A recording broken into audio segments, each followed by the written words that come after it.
So a couple of days ago, I was in Uber. I had an Uber driver. And I usually try to start some kind of conversation with my driver. You know, I know they're driving probably all day long, and who knows if they have any kind of interactions they have. You never know. So I always try to say, well, how are you doing today? Or what's going on with you today? And have you been driving a long time? And that kind of thing. And so we started this conversation with this driver. And she was telling me where she was from and everything. And she said, well, and what do you do for a living?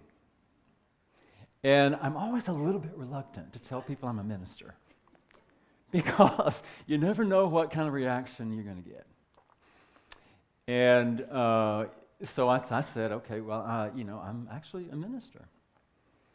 And she said, oh, isn't that great? She said, I'm a believer too.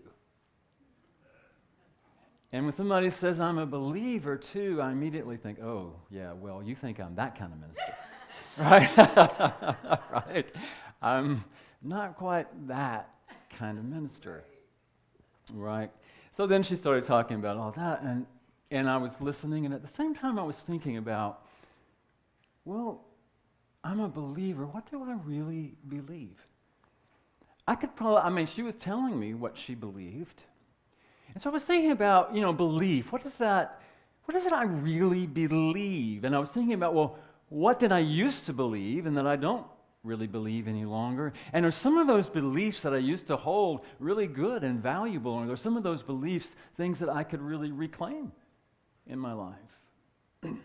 Especially around Christmas. I always think about, what was it like at Christmas when I was a child?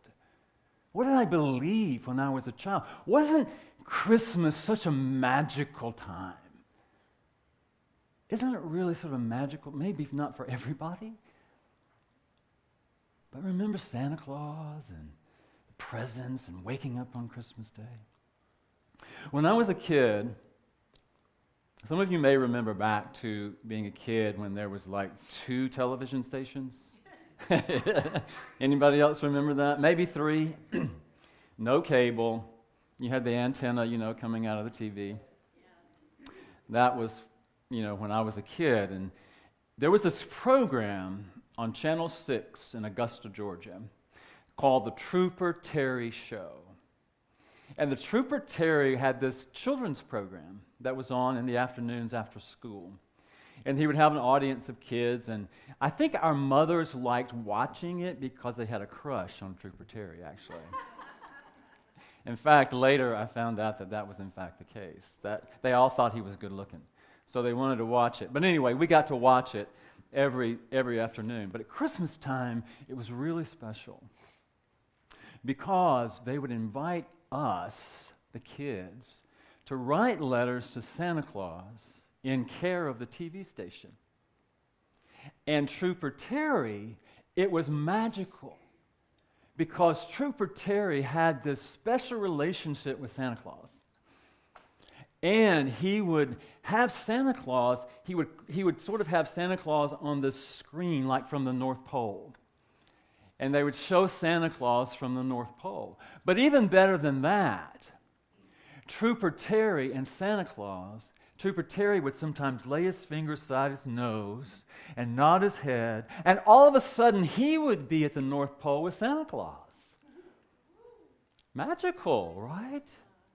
And as a little kid, it was like, wow, Trooper Terry gets to go to North Pole and be with Santa Claus. And I believed. As a kid, I believed that was real. And I believed as a kid that Santa Claus came to bring presents to every child around the world in one night. Right? Of course. Because it was magic. There was something about that. And there are no children. Well, do any of you still believe in Santa Claus for real? Yeah. But at some point, I learned, well, Santa Claus is not real. Santa Claus is your parents. And that was very disappointing. But today, I think I believe in Santa Claus. I believe that there is within each one of us that spirit of generosity and kindness and love and giving. And I do believe that that energy, when we think about Santa Claus as the energy of love and light and generosity and openness and just giving, can't that energy go around the world in a split second? And it starts with us, right? That love, that energy is alive in us. And we get to embody that spirit, Santa Claus. So I believe. I believe in Santa Claus. And I believe that we are that energy. Do you remember the program? Many of you probably do remember the cartoon about Rudolph the Red-Nosed Reindeer. Used to watch that every year, right? And again, as a child, I thought it was real. Did you, as a child, believe that Rudolph the Red-Nosed Reindeer was a real thing? And I believe that Rudolph was guiding Santa's sleigh every Christmas Eve. And later I thought, well, that's just a story. But in all stories like that, there is an element of truth. There's an element of truth because I believe Rudolph represents that aspect of all of us. That we have something special. Something that no one else has. Do you believe that? There's something you have to give to the world, share with the world that nobody else can do. And I know from experience, personal experience, that sometimes when we're a little bit different, or maybe a whole lot different, we sometimes get made fun of or bullied. Yeah? And I understand, believe me, that can be painful. And we see it happening. And so our opportunity as those of us who are more aware today of those things is to accept those things about ourselves, love those things about ourselves, know that we are here to shine that light, whether it's a red nose, whether it's some wonderful creativity, whether it's some idea, whatever it is, it may not save the world, but it may help one person. One person. So to believe in that idea of specialness, not in the way that I'm more special than you are, but each of us has something to give. And so that idea of Rudolph is real. We see it. And so I would encourage you to accept that for yourself. What is that for you? You may not be in touch with it. You may think, oh, well, everybody can do that, or I'm not anything special. And very often we do that. We downplay our gifts. But I believe that we all have something special to give. So I believe in that idea of Rudolph. That's what Rudolph represents to me. And you remember the first time maybe you ever saw It's a Wonderful Life? First time you ever saw that movie? Maybe like me, it was like, wow, I wish I had a Clarence. An angel to show up when you're in your darkest points in life. When you feel like you can't do it alone, when you feel like you can't go on, maybe. Well, I believe in angels. And I believe in angels in human form. Because I know from experience that people have shown up in my life when I'm in my darkest times to help me to see the light, to help me to go forward, to know what to do, to guide me to the next step. And so do I believe in angels? Yeah. I believe that we are all each other's angels, in a way. We can be. Right? Because you never know. You never know how one word of encouragement can help change somebody's life. So we get to embrace that for ourselves. And the scary thing about being a child, if you remember this story, was the Grinch. Remember the Grinch, how the Grinch stole Christmas, the cartoon about the Grinch? Well, as a kid, that was scary. I don't know about you, but it was frightening that there was a Grinch who was going to come and take all my Christmas presents at some point, right? I saw this really horrible video on, I think it was on Facebook the other day, where a parent dressed up as the Grinch came into the house and started taking the kids' Christmas presents. And the kids thought it was real. I thought, how cruel is that? And the kids were fighting him. They thought he was real. They were fighting him. Get out of here, get out of here. Don't take my presents. So as a kid, we believe those things are real. And I believe that is real. Because I believe that, as we say, in 12 steps, hurting people hurt people. Hurting people tend to project that. And so when somebody like that is hurting, and they see other people enjoying, well, I'm going to take that from them. I'm alone, I'm sad. You see how we don't really understand sometimes when people lash out, when people are violent, when people do things that may seem so hurtful to other people, that they're hurting as well. And it also teaches us about the real meaning of Christmas. It's not about presents. It's not about all the decorations. These are beautiful decorations. And I'm sure when you have your Christmas dinner, or for you have your presents, when you open your presents, whether that was last night or today, it's a wonderful celebration. But is that really what Christmas is about? You remember in the story how he took all the food, he took all the presents, he took all the lights and the decorations from Whoville. Yeah? But still, they gathered around and they sang. And his heart grew because he was in touch with that. So again, I believe in the power of love.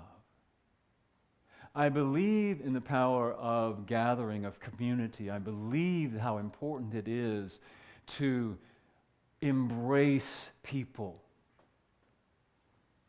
to embrace those who are hurting, not to shun them, not to reject them, not to set them apart from us.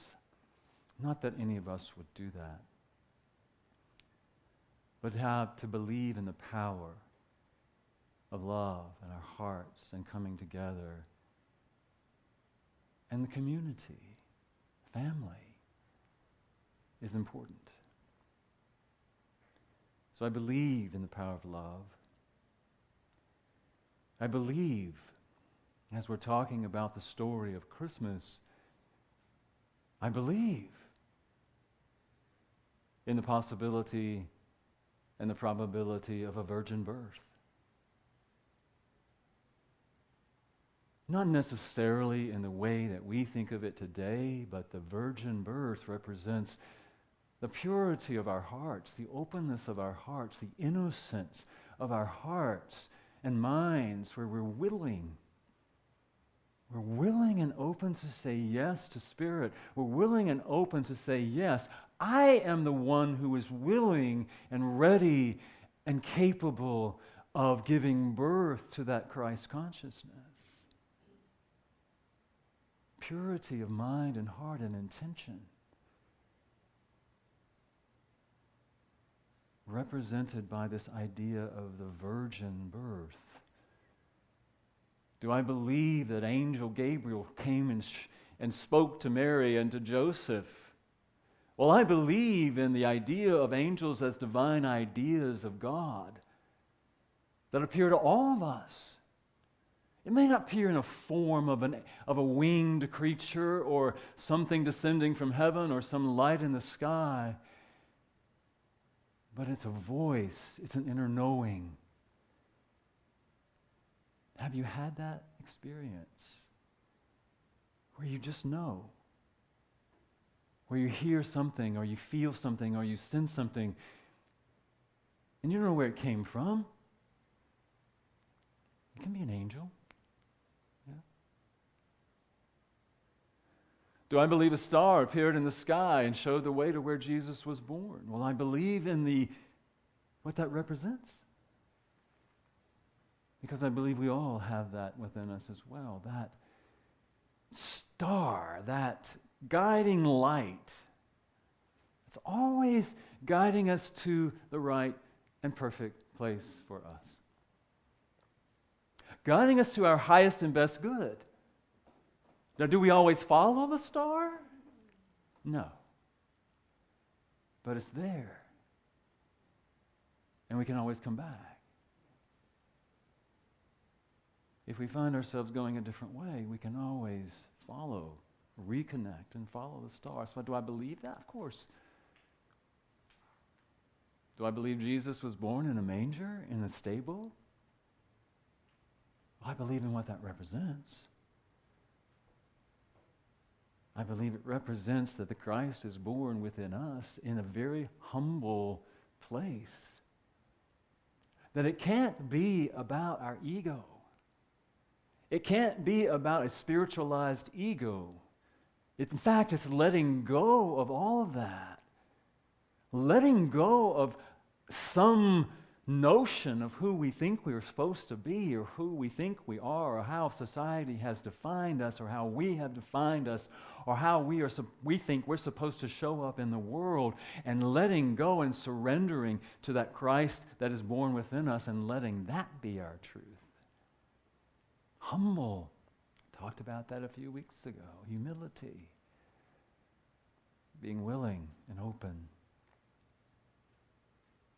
And do I believe that they made that trip to Bethlehem? Well, you know, what I have learned, and you may have experienced this as well, is that living, not that I do it, but living that principle, living the principles, living the Christ, living in alignment with our true nature is not always an easy journey. It's not. Sometimes it's a challenging journey. Sometimes it's a long journey.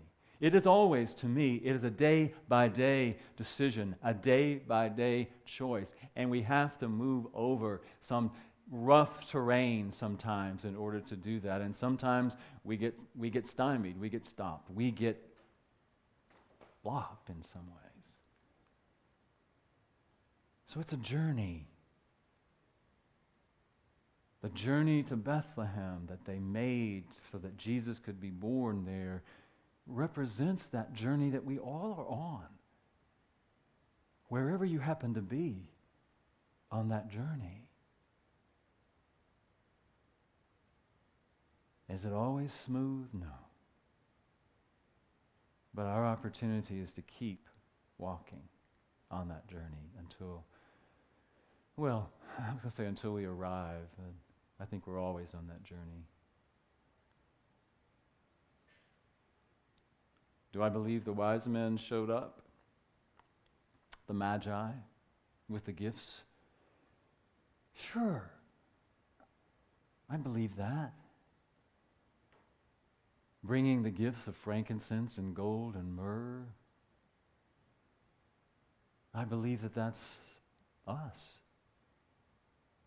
That there is that within us, that as what represents the gold and frankincense and myrrh, the beauty and the wonder and the richness of life. And those are gifts. Gifts that we bring as we embrace our Christ nature. Gifts that we get to enjoy. Beauty and wonder and richness and the beautiful fragrance of life.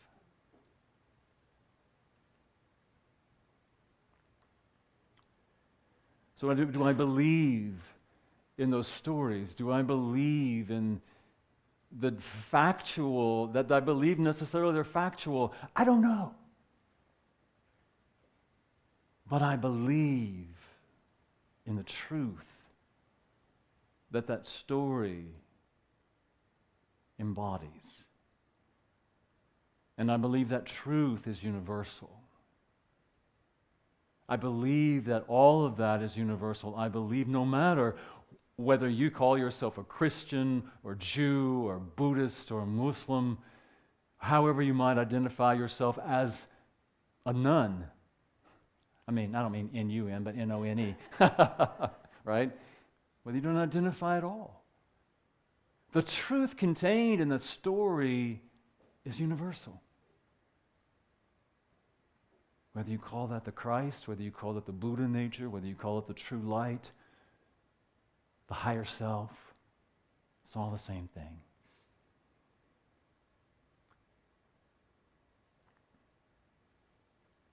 So, as we celebrate this Christmas, ponder, what do I believe? What is truth? What is true to me? I invite you to consider that. What is truth? Is the spirit of generosity, kindness, giving. What is truth is the power of love to transform. The power of community, the power of gathering, the power of connection, compassion. What is true is that we are here to support each other, to guide each other, to show up as angels for each other. What is true is that we get to be open and receptive to the giving birth to that divine idea that each of us is. What is true is that you, as the Christ expressing, has something unique. You have something unique to give and to share with the world.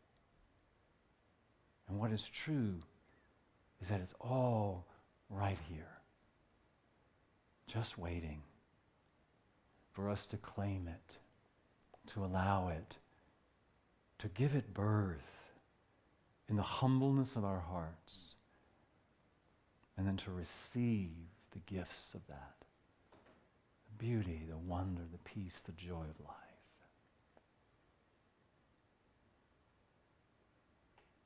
So I say to you today, as that driver said to me, I'm a believer. I'm a believer. And so I invite you to take a moment and go within as we ponder that, as we take the energy of that into our hearts. I'm a believer. I believe in the power of love. I believe that I am an expression of the Christ. I believe that the Christ is born today in my heart, in the manger of my heart. I believe I can receive the gifts of the Spirit. I believe I am an expression of the gifts of the Spirit. I believe that I am here to make a difference in the world. I believe in love and the power of community. I believe that I am here to be an angel in the world. I believe. Lord, help my unbelief. And so we are grateful for our willingness to claim, to accept, to allow, and to be the very presence of Christ as we celebrate the Christ, the Mass of the Christ. And so it is. Amen. All right. We get to sing again? Is that what happens now? Gonna go tell it? Let's go tell it, baby. Yeah.